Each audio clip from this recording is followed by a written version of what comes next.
Sick, it's unreal. I have a virus and I've had it since, can't even count the days now, but it's been over a week long.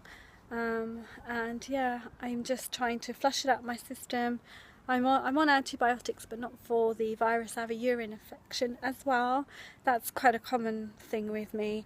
And I tend to manage it with barley grass water, cranberry capsules, and just generally drinking a lot and flushing it out of my system. But as I'd had the virus and gone to the doctor, they prescribed me some antibiotics, and I think I'm quite fed up of it as well.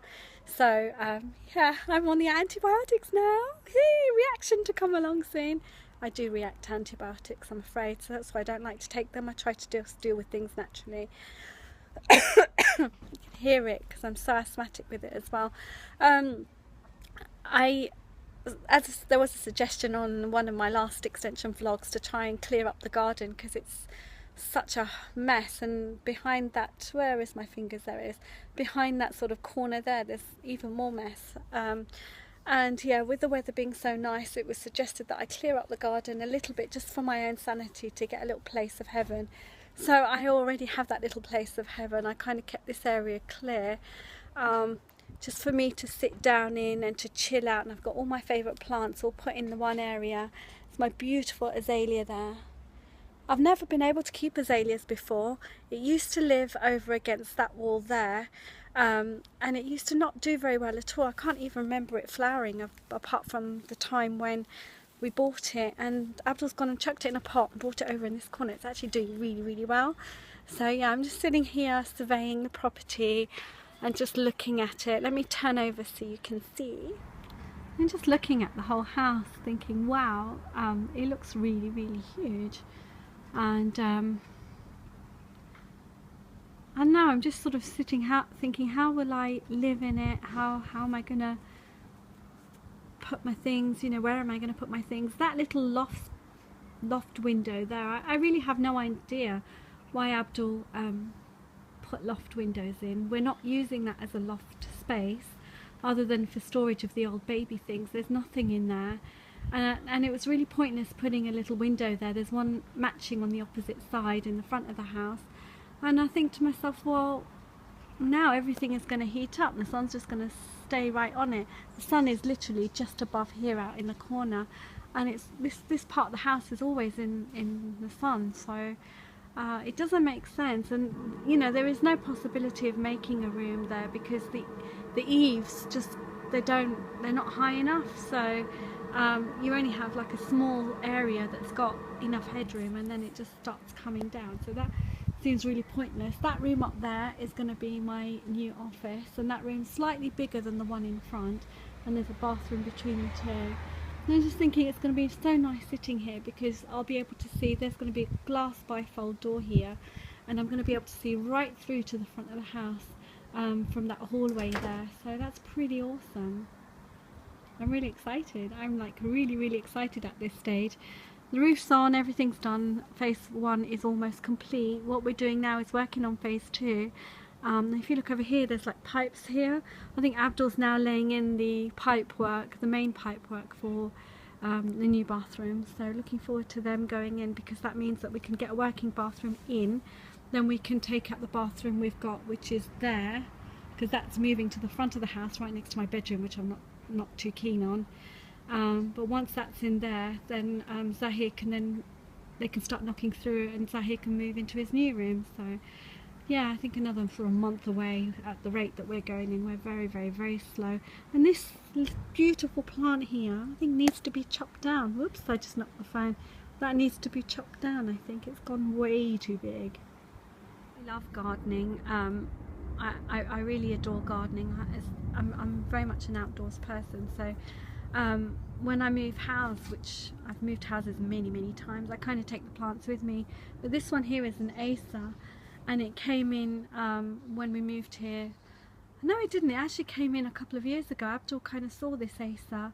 He saw it glistening in the sun, because what happens is the leaves underneath are very, very sort of light orange. You can just pick it up in the corner there, but when the sun hits it, it looks like fire in just those places where the sun's hitting it. And it's a really, really beautiful plant to have around. Last year it got burned by the sun, like there was just no leaves left. It was just so bad. but this year it's done really well. And these, I think they're either foxglove or hollyhocks, I don't remember, but they I love these. I absolutely love the whole cottage garden feel, and I love how towering they are and how beautiful the colours are, and the fact that I've got some bindweed on here. This is really bad, this just takes over the whole garden. That's chickweed, not bindweed, but that tends to go, these tend to just grow really nicely in this area. I did once dig them all out and pop them in another area of the garden, and any dry seeds kind of put them in the new place, but they just didn't grow there, they just keep wanting to grow here. And this canna lily I obtained from my next door neighbour when we lived in Ipswich. She had a massive one in the front of her garden, and she dug it up and she split it into several new plants, and I got one of them, and we had planted this in our garden there. And then when we moved, I was like, you know, I had canna lilies before and they didn't survive, so I said, this one, you know, I want to take it with me. And when we dug it up, we split it into two. One didn't survive, but this one did, and I'm really pleased. This was in a pot for years before I actually put it in here last year, and we split it up. So you've got one there, and you've got another couple growing behind here somewhere, and then there's some down there. So I'm really pleased that they survived. There it is, it's just there. I don't know if you can see it, but it's just there. And then this here is my favourite plant, one of my favourites. I really like the magnolia tree, which I have in the front of the house. But this one here is my camellia. I absolutely love camellias. It's a pink. This one's actually in the ground, and it's the third camellia or fourth camellia that I've had, but it's the first one that's kind of survived for this long and done well. So that's great.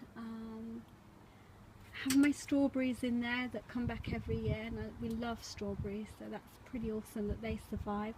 We've got another strawberry plant there that's in one of these tiered things, and I've got a few more trays that just filled up, and that looks really nice with the strawberries hanging down from there.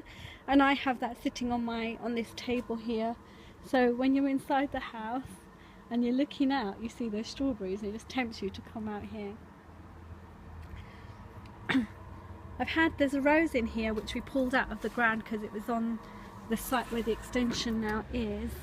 If I move it here, I can't move it very well, but you can see the stem just going in there, and then it's hiding in these bushes. But that rose is an orange tea that I had when I first bought my very first flat when I was 20 years old. I had my first mortgage when I was 20 years old, and I had bought an ex-local authority flat leasehold. And testament to my dad, you know, he made us, all of us girls, stand up on our own 2 feet. He made us get properties really early. He's in the property game himself, my dad. And so he was like, right, you have to have your first property. As soon as I started getting a job, I actually lived in my property because me and my dad didn't get on very well when I was younger, and I just had to get out of the house. So I moved out into my property, and the very first plant I bought was this.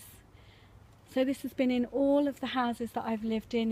It's gone from my flat to, and when I say flat, it was a maisonette, so it had an upstairs downstairs. It was quite a big place for myself, and my sister had moved in as well. But it's been in that place in Hayes, and then it went to Ipswich into a rental place. It just waited out there for us to find a place to live in. And then we rented another house, and that came in there. Then we bought our house in Ipswich, and it was in there. And then when we moved back to London, it went to our family friend's house, and it stayed there for a little while. And then it came here. So it's moved around a fair few places, just like the cat, because the cat I've had since before I got married, and he was mine originally. So my cat and this plant have very special meaning to me, and when I saw this lying in the ground almost dead, I really was upset. I was really upset. So I'm glad that we were able to save it in the project, and then it's okay, and that it's got some new growth on it. I'm hoping it's got new growth. I haven't actually looked properly, but yeah, that is new growth on it, so I'm very happy with my little piece of heaven with the sun shining down and dreaming the house away.